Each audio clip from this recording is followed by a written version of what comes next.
Hey everyone, good afternoon. This is County Executive Pat Ryan. Thank you so much for making time to join us today.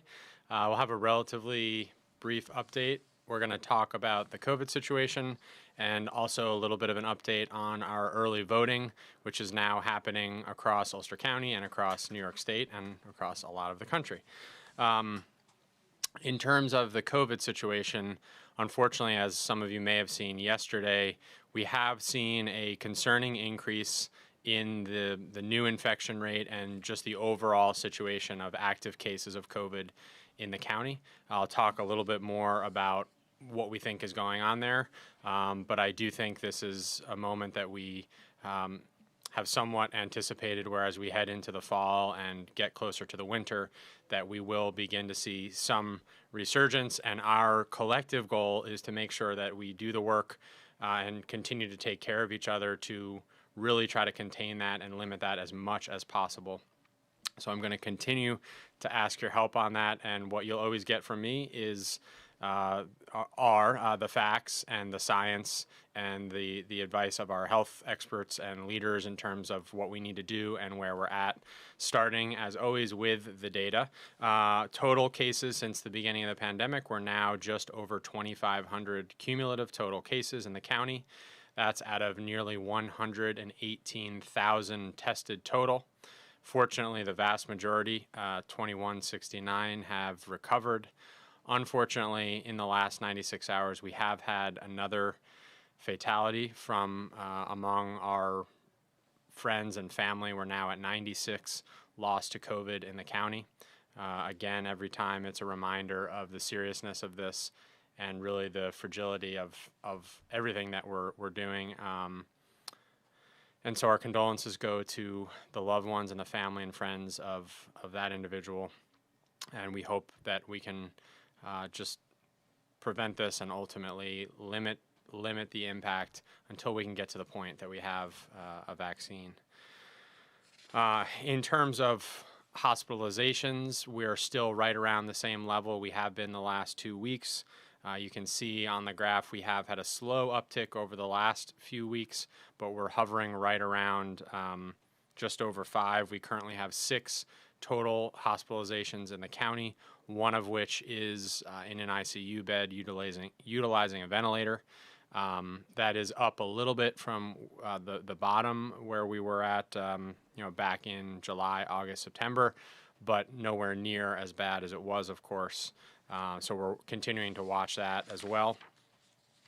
Another measure of the resurgence that we have seen, unfortunately, our active case number is now at 250 in the county.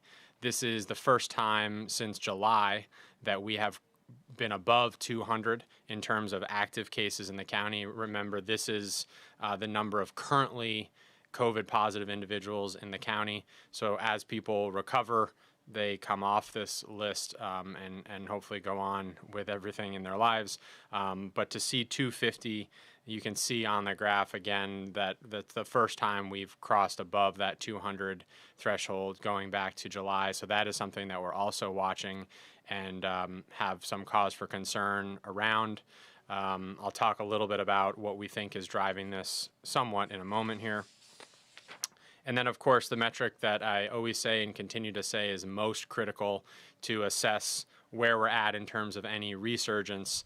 This is what largely gave us cause for concern yesterday and continues to do so today.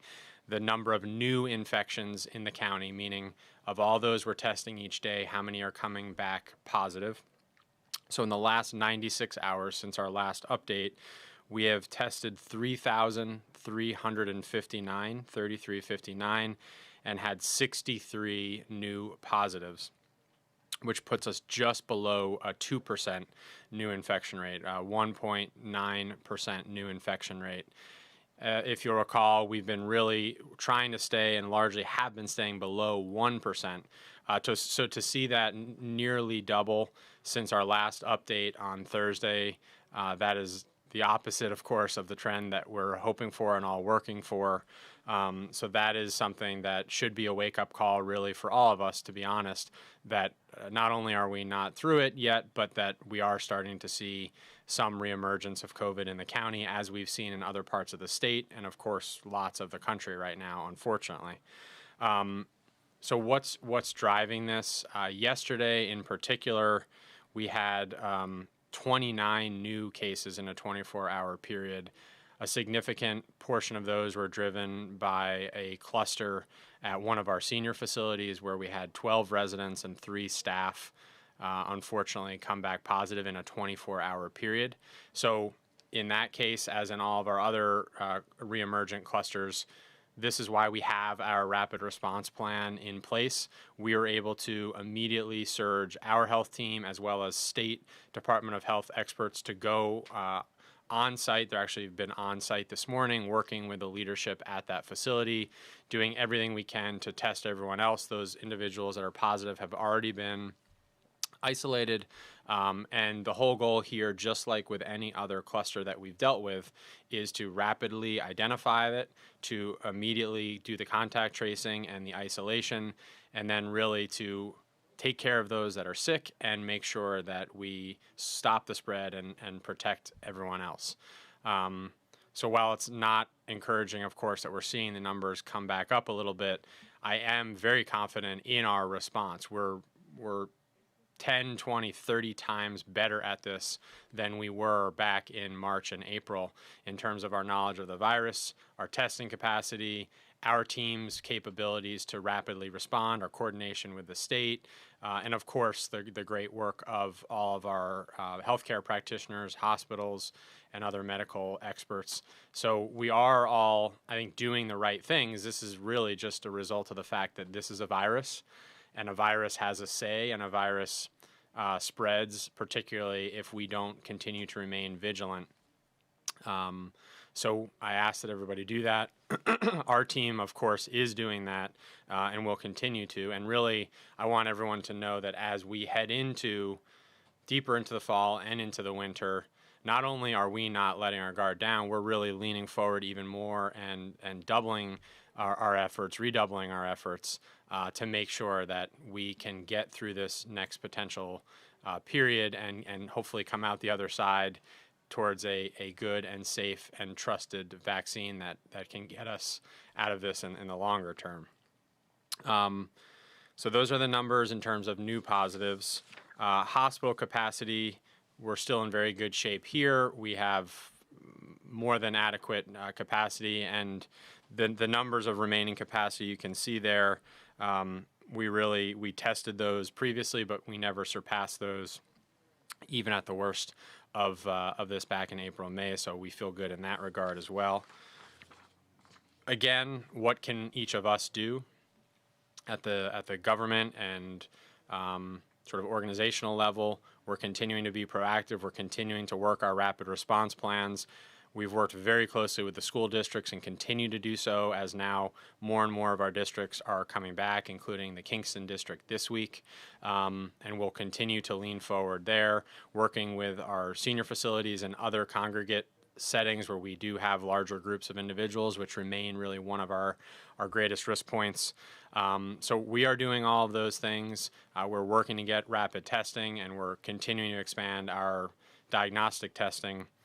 At the individual level, what each of us can and really must do, I usually say we have to remain vigilant, but I'm gonna use a different R word. I'm gonna say we have to renew our vigilance. We have to recognize that this has been a grind, that we've been in this 7-8 months, and that it's easy to feel like we're through it or we're just sort of done with the restrictions and the masks and all the other requirements.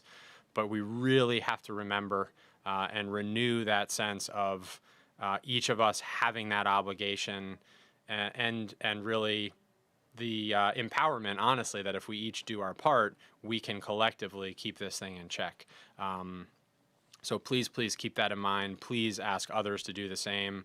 And of course, wear masks, maintain social distancing, wash hands. Despite what you might hear from anyone else at the federal level, this is absolutely proven, and it is absolutely effective, particularly masks, as has been validated by the head of the CDC and all of our other healthcare experts, and of course ours here. So please don't don't fall prey to apathy. You absolutely can and should feel that you have the ability to control our collective destiny as we navigate our way through this unprecedented time. And so thank you in advance for continuing to do that. The other thing that I wanted to quickly hit on, which of course is happening in the midst of a pandemic and in the midst of a time of just all kinds of pressures and challenges. Early voting is underway and has been underway in Ulster County since Saturday. Some pretty incredible numbers, frankly, unprecedented enthusiasm across the county. As of last night, we had over 7,600 that had already voted in the first few days of early voting. So just in the first few days, we've already surpassed the previous record, which happened over a 10-day period. That is very much a sign of both enthusiasm to vote, which is great, but I think also concern from a lot of folks, as I've talked about, that they want the safest and healthiest option to make sure that they can vote, but that they can do so safely for themselves and their families and their loved ones. So I'm going to put up again the schedule of our early voting windows as it's currently set. Today, on Tuesday, it's actually going into a later part of the evening to make sure we have hours available for those that might need to come later. So today, Tuesday, all of our early voting sites, which there are 5 of, they will be open from noon, or have been open since noon until 8 p.m. And then tomorrow we'll go back to 9 to 5. And then on Thursday, again, they'll be open late. And then heading into the weekend, you can see the hours there. This will go through Sunday, November 1st. Then on Monday, November 2nd, there will be no early voting. We'll get everything staged and ready for sort of the normal Election Day activities, which will occur at all of your regular voting sites that everyone is used to going to every year. Those will all be open on Tuesday, November 3rd. The other thing that I want to remind people, again, we have 5 sites open across Ulster County. You can see them on the map here: Woodstock, Kingston, New Paltz, Ellenville, and Highland or Lloyd. You can see the details specifically there. What I do think is important for everyone to recognize is that there's a lot of good news here. The good news from early voting is that a lot of people are taking advantage of it. As I said, we've had record turnout and record numbers. If any of you have seen photos or video, there were lines wrapped, hundreds of people long over the weekend, especially on Saturday. So I do think it's good news that people are taking advantage of early voting. This is something that is only happening for the second time in New York State, and it's the first time that we've done it for a presidential election.